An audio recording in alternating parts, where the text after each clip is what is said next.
43살 주부 미정 씨의 손이 떨리고 있었습니다. 방금 확인한 남편의 차량 블랙박스 영상 때문이었죠. 하지만 그녀는 울지 않았습니다. 대신 조용히 미소를 지으며 중얼거렸습니다. 이제 시작이야.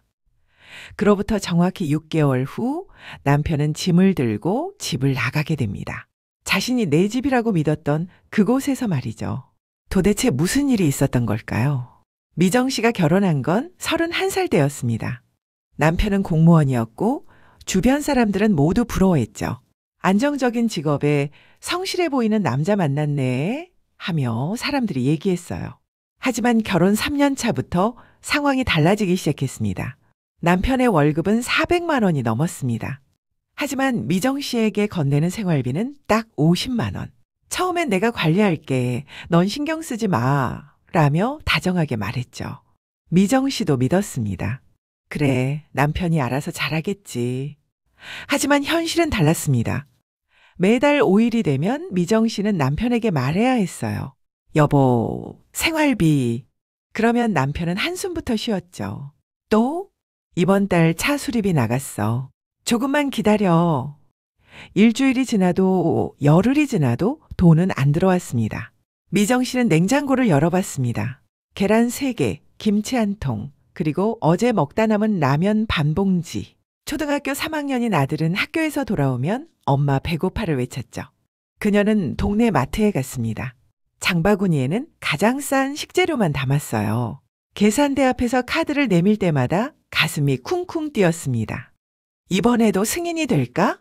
다행히 결제가 됐지만 잔액은 고작 8만 원 남았더군요. 그날 저녁 남편은 야근한다며 밤 10시에 들어왔습니다. 손에는 치킨 1마리. 너무 배고파서 사왔어. 너도 먹어. 미정 씨는 그 치킨을 보며 생각했죠. 저 치킨 값이면 우리 셋이 이틀은 먹을 반찬을 살 수 있는데. 어느 날 미정 씨는 더 이상 참을 수 없었습니다. 아들 학원비 고지서가 날아왔거든요. 30만 원. 생활비 50만 원에서 30만 원을 빼면 20만 원만 남습니다. 한 달을 20만 원으로 살라고요? 미정 씨는 저녁을 차리며 조심스럽게 말을 꺼냈습니다. 여보, 우리 좀 얘기할 수 있을까? 애 학원비가 30만 원이 나왔는데 남편은 TV를 보며 대답했죠. 그래서? 생활비를 좀 더 올려줄 수 있을까? 50만 원으로는 진짜 힘들어. 그 순간 남편이 돌아봤습니다. 눈빛이 싸늘했어요. 미정아, 나도 돈이 많은 줄 아나? 나도 내 카드값에, 차량 유지비에, 친구들 경조사비에 돈 쓸 데가 한두 군데야? 그래도 자기는 가장이잖아. 생활비는 기본 아니야? 남편은 코웃음을 쳤습니다. 너도 알바 좀 하지 그래? 나는 밖에서 벌어오는데 너도 도와야지. 요즘 주부들 다 일하던데? 미정 씨는 그 말을 듣는 순간 귀가 멍해졌습니다. 결혼 12년 동안 집안일, 육아, 시댁 행사까지 남편이 집안일 신경 안 쓰게 모든 걸 도맡아 했는데 알바를 하라고요? 그날 밤 미정 씨는 잠을 이룰 수 없었습니다. 남편의 코 고는 소리만 방 안에 울려 퍼졌죠. 그녀는 천장을 보며 결심했습니다. 좋아. 당신 말대로 할게. 대신 내가 번 돈은 절대 당신 손에 안 들어가. 다음 날부터 미정 씨는 움직이기 시작했습니다. 동네 아파트 청소 알바를 구했어요. 새벽 5시에 일어나 단지를 청소하고 아들을 학교에 보낸 뒤에는 반찬 가게 보조 일을 했습니다. 저녁에는 편의점 야간 알바까지. 한 달이 지나자 첫 월급이 들어왔습니다. 120만 원. 적은 돈은 아니었죠.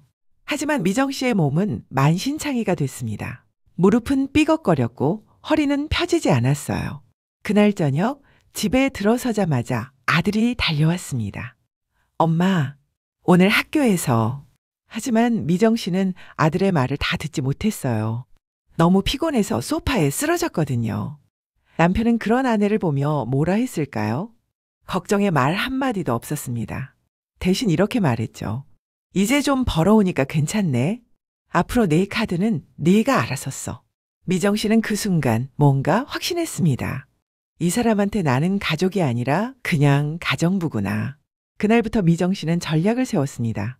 본인이 번 돈 중 30만 원은 생활비 보조로 쓰고 나머지는 절대 건드리지 않는 거예요.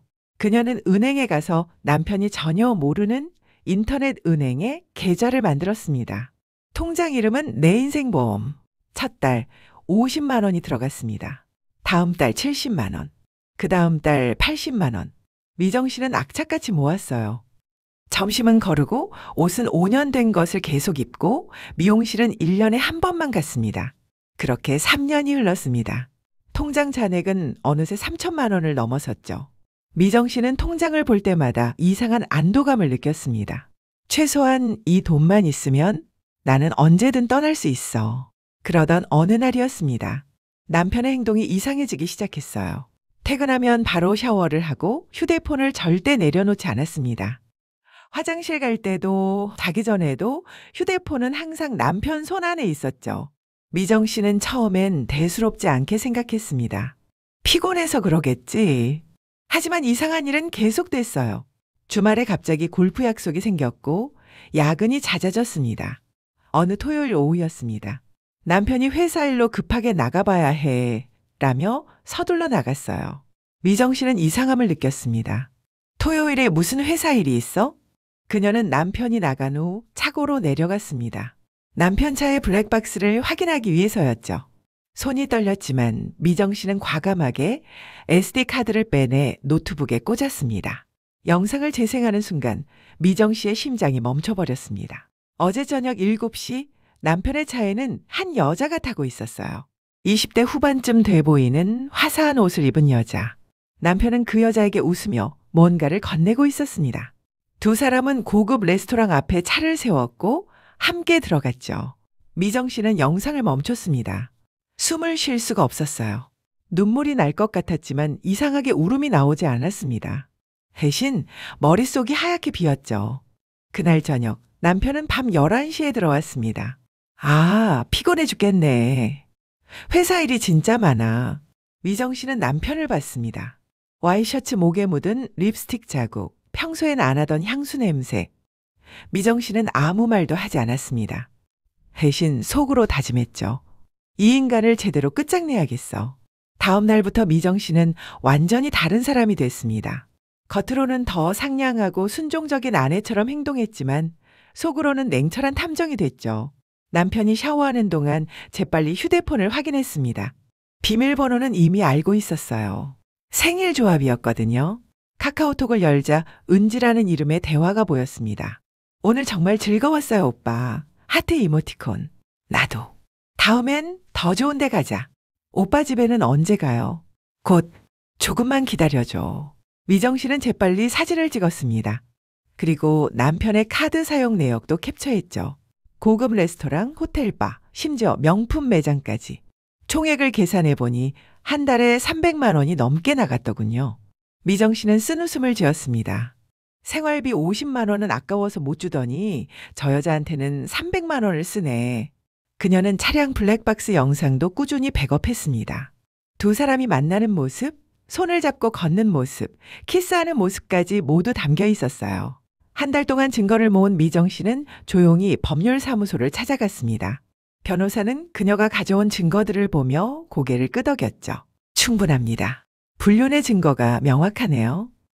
게다가 생활비 미지급도 악의적 유기로 볼 수 있습니다. 이혼하면 위자료는요?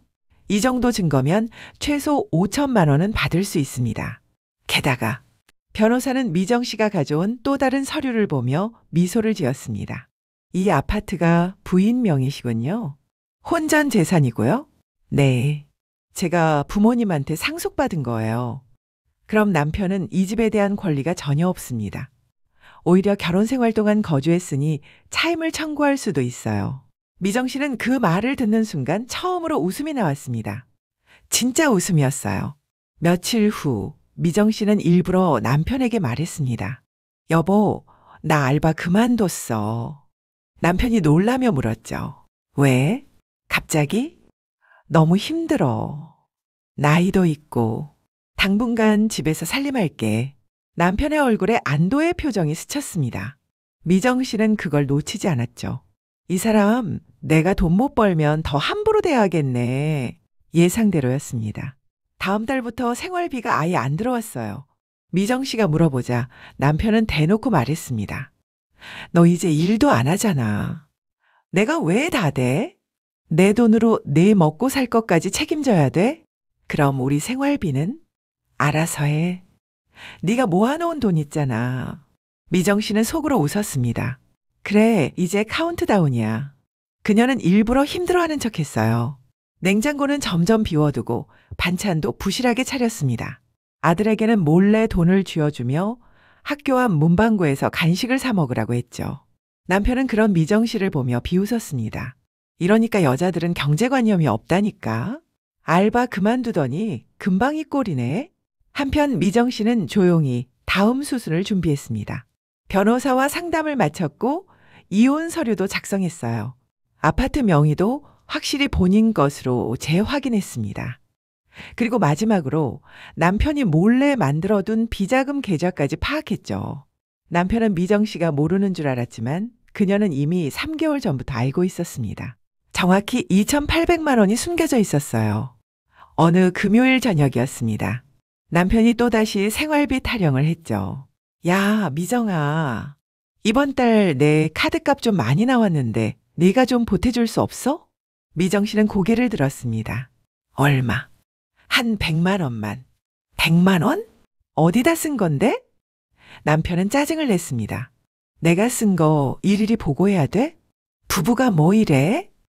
미정 씨는 잠시 침묵했습니다. 그리고 조용히 말했죠. 생활비는 한 푼도 안 주면서 나한테 100만 원을 달라고? 아니 그러니까 너도 일 좀 다시. 싫어. 뭐? 난 싫어. 생활비도 안 주는 남편한테 내 돈 한 푼도 안 줄 거야. 남편의 얼굴이 붉게 달아올랐습니다. 야, 네가 지금 뭐라고 한 거야? 너 돌았어?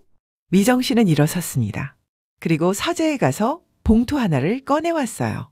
남편 앞에 툭 던졌죠. 뭐야 이거? 등기부등본이야. 이 집 명예 확인해봐. 남편이 서류를 펼쳐보는 순간 얼굴이 하얗게 질렸습니다. 이게 내 명예잖아. 응. 원래 내 거야. 내가 결혼하기 전에 부모님한테 물려받은 집이거든. 뭐? 그럼 지금까지? 당신은 12년 동안 내 집에 공짜로 살았던 거지. 남편은 말문이 막혔습니다. 미정 씨는 차갑게 말을 이었어요. 그리고 말이야, 앞으로 이 집에 계속 살고 싶으면 월세를 내야 할 것 같아. 이 동네 시세가 전세 3억인 거 알지? 월세로 치면 한 달에 150만 원 정도 받아야 맞을 것 같은데? 네가 지금 무슨 소리를 하는 거야? 미정 씨는 웃었습니다. 진심으로 통쾌한 미소였죠. 아, 그리고 하나 더. 이거. 그녀는 또 다른 서류를 꺼냈습니다. 이혼 소송 서류였어요. 생활비는 끝까지 안 줬지? 이혼 서류는 내가 먼저 줄게. 남편은 발작하듯 소리를 질렀습니다. 네가 뭔데 나보고 나가라는 거야? 내가 12년 동안 이 집을 유지한 거 아니야? 유지? 생활비 50만 원 주면서? 그래도 나는 밖에서 돈 벌어왔고. 미정 씨는 남편의 말을 잘랐습니다. 그 돈 다 어디다 썼는지 나도 알아. 그녀는 휴대폰을 꺼내 사진들을 보여줬어요. 남편과 젊은 여자의 모습, 카카오톡 대화 내역, 카드 사용 내역까지. 은지 씨, 27살. 당신 회사 인턴이지? 한 달에 300만 원씩 쓰더라? 고급 레스토랑에 호텔의 명품까지. 남편의 얼굴은 이제 새하얗게 질려 있었습니다. 네가 어떻게 차량 블랙박스도 있고 휴대폰 백업도 있어. 필요하면 전부 법정에 제출할 거야. 미정아, 잠깐만. 오해야. 그냥 회식 자리에서. 미정 씨가 남편과의 은밀한 대화 내용을 읽어주자 남편은 더 이상 변명하지 못했습니다. 변호사 말로는 위자료로 최소 5천만 원은 받을 수 있대. 게다가 당신이 숨겨둔 비자금 2,800만 원도 다 알고 있어. 그것도 재산분할 대상이지. 남편은 주저앉았습니다. 미정아, 제발 한 번만. 하지만 미정 씨의 눈빛은 흔들리지 않았어요. 12년 동안 나는 당신한테 제대로 된 생활비 한 번 못 받아봤어. 아이 학원비 달라고 할 때마다 눈치를 받고 장 보러 갈 때마다 카드가 긁힐까 봐 떨었어. 그건 당신은 나를 아내로 본 적이 없어. 그냥 공짜로 사는 가정부로 봤지. 밥하고 빨래하고 청소하면 그만인 사람. 미정 씨의 목소리가 떨렸습니다. 처음으로 감정이 섞인 목소리였어요. 내가 얼마나 힘들었는지 알아? 새벽 5시에 일어나서 아파트 청소하고 편의점 야간 알바 서고 그렇게 번 돈으로 겨우겨우 생활비를 보태면서 살았어. 그런데 당신은 그 시간에 다른 여자랑 호텔 바에 앉아 있었잖아. 남편은 고개를 들 수 없었습니다. 결국 남편은 보따리를 싸서 집을 나갔습니다. 이혼 소송은 생각보다 빨리 진행됐어요. 증거가 워낙 명확했기 때문이죠. 법원은 미정 씨의 손을 들어줬습니다. 위자료 5,500만 원, 그리고 숨겨둔 비자금, 거기에 12년 동안 제대로 지급하지 않은 생활비 차액까지 합쳐서 총 1억 원이 넘는 돈이 미정 씨 손에 들어왔습니다. 미정 씨는 그 돈에 자신이 3년 동안 모은 3천만 원을 합쳤어요. 그리고 동네에 작은 반찬 가게를 냈습니다. 가게 이름은 미정이네 반찬. 아침 7시에 문을 열면 동네 주민들이 하나둘 찾아왔어요. 사장님, 이 멸치볶음 진짜 맛있어요. 미역국 국물이 끝내줘요. 미정 씨는 그 말을 들을 때마다 미소를 지었습니다. 누군가에게 인정받는다는 것, 내가 번 돈을 내가 쓴다는 것, 그리고 무엇보다 내 인생을 내가 꾸려간다는 것. 그게 얼마나 소중한 건지 이제야 알 것 같았어요. 6개월 후 미정 씨는 가게 카운터에 앉아 장부를 정리하고 있었습니다. 이번 달 매출은 지난달보다 20% 올랐어요. 단골 손님도 50명을 넘어섰죠. 아들은 학교에서 돌아오면 가게에 들러 숙제를 했습니다. 그리고 엄마가 만든 따뜻한 반찬으로 저녁을 먹었어요. 엄마, 오늘 학교에서 발표 잘했어. 선생님이 칭찬하셨어. 그래? 우리 아들 최고네. 미정 씨는 아들의 머리를 쓰다듬었습니다. 예전에는 피곤해서 아들 얘기를 제대로 들어주지 못했는데 이제는 달랐어요. 가게 문이 열리며 손님이 들어왔습니다. 중년 여성이었어요. 그녀는 반찬을 고르다가 미정 씨에게 물었죠. 사장님, 여기 혼자 하세요? 네, 혼자요. 대단하시네요. 요즘 같은 세상에 여자 혼자 가게 운영하기 쉽지 않으실 텐데. 미정 씨는 웃으며 대답했습니다. 힘들지만 행복해요. 제 인생을 제가 선택할 수 있으니까요. 손님은 고개를 끄덕이며 반찬을 담았습니다. 미정 씨는 정성스럽게 반찬을 포장해 건넸죠. 문을 나서던 손님이 돌아보며 말했습니다. 사장님 응원할게요. 전 남편은 어떻게 됐을까요? 이혼 후 그는 원룸으로 이사했습니다. 월세 60만 원짜리 작은 방이었어요. 회사에서는 불륜 사실이 알려지며 인사상 불이익을 받았고 불륜녀 은지 씨는 그가 돈이 없어지자 바로 연락을 끊어버렸죠. 어느 날 전 남편은 미정 씨 가게 앞을 지나가게 됐습니다. 유리창 너머로 웃으며 손님을 맞이하는 미정 씨가 보였어요. 예전보다 훨씬 밝은 표정이었습니다. 그는 발걸음을 멈췄지만 들어가지 못했어요. 대신 그냥 지나쳤죠. 돌아보지도 않고. 한편 미정 씨는 그날도 열심히 일했습니다. 새벽에 일어나 반찬을 만들고 손님들을 응대하고 저녁에는 아들과 함께 시간을 보냈어요. 힘들었지만 후회하지 않았습니다. 아니, 오히려 감사했죠. 그 지옥 같았던 시간이 있었기에 지금의 자유가 얼마나 소중한지 알게 됐으니까요. 미정 씨의 이야기는 단순한 복수극이 아닙니다. 이건 한 여성이 자신의 존엄을 되찾는 과정이었어요. 12년 동안 그녀는 생활비 50만 원으로 가족을 먹여 살리며 자신의 가치를 점점 잃어갔습니다. 남편에게 생활비 좀 더 줄 수 없어? 라고 말하는 자신이 한심하게 느껴졌고 아들에게 엄마 바빠 라고 말할 때마다 죄책감을 느꼈죠. 하지만 그녀는 포기하지 않았습니다. 3년 동안 악착같이 돈을 모았고 증거를 수집했고 그리고 마침내 자유를 되찾았어요. 지금 이 이야기를 듣고 있는 여러분 중에도 비슷한 상황에 있는 분이 계실 겁니다. 생활비를 제대로 못 받고 경제적으로 통제당하고 자신의 가치를 의심하고 계신 분들 기억하세요. 돈 문제는 결국 존중의 문제입니다. 생활비를 아끼는 게 아니라 배우자를 아끼지 않는 거예요. 파트너가 당신의 노동과 희생을 무시한다면 그건 사랑이 아닙니다. 미정 씨처럼 당신도 당신의 인생을 되찾을 수 있습니다. 시간이 걸릴 수도 있고 고통스러울 수도 있어요. 하지만 결국엔 해낼 수 있습니다. 왜냐하면 당신은 생각보다 훨씬 강하니까요. 1년 후 미정 씨의 가게는 2배로 커졌습니다.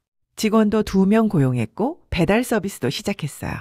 그녀는 이제 자신을 사장님이라고 부르는 것에 익숙해졌습니다. 아들은 중학생이 됐고 성적도 올랐어요. 무엇보다 밝아졌죠. 엄마가 행복하니까 나도 행복해 라고 말하는 아들을 볼 때마다 미정 씨는 자신의 선택이 옳았다는 걸 확신했습니다. 어느 일요일 오후 가게 문을 닫고 아들과 함께 영화를 보러 갔습니다. 오래간만에 외출이었어요. 팝콘을 사고 극장에 앉아 있는데 아들이 말했죠. 엄마, 고마워. 뭐가? 그냥 다. 맛있는 반찬도 해주고 이렇게 영화도 같이 보러 와주고. 미정 씨는 아들의 손을 꼭 잡았습니다. 그리고 생각했죠. 난 정말 좋은 선택을 했어. 우리는 잘 될 거야. 영화가 시작됐고 스크린이 밝게 빛났습니다. 미정 씨의 얼굴에도 환한 미소가 피어올랐어요. 그녀의 새로운 인생이 지금 막 시작되고 있었습니다. 이 이야기가 누군가에게 작은 용기가 되길 바랍니다. 당신의 인생은 당신의 것입니다. 누구도 그걸 빼앗을 수 없어요. 여러분, 오늘 미정 씨의 이야기는 어떠셨나요? 썰어 채널에서는 이렇게 현실에서 일어난 통쾌한 이야기, 때로는 가슴 아픈 이야기들을 계속해서 들려드리고 있습니다. 다음 편에서는 더 흥미진진한 사연으로 찾아뵙겠습니다. 영상이 재미있으셨다면 좋아요 버튼 꼭 눌러주시고요. 구독과 알림 설정까지 해주시면 새로운 이야기가 올라올 때마다 가장 먼저 만나보실 수 있습니다. 댓글로 여러분의 생각도 들려주세요. 미정 씨의 선택에 대해 어떻게 생각하시나요? 그럼 다음 이야기에서 또 만나요.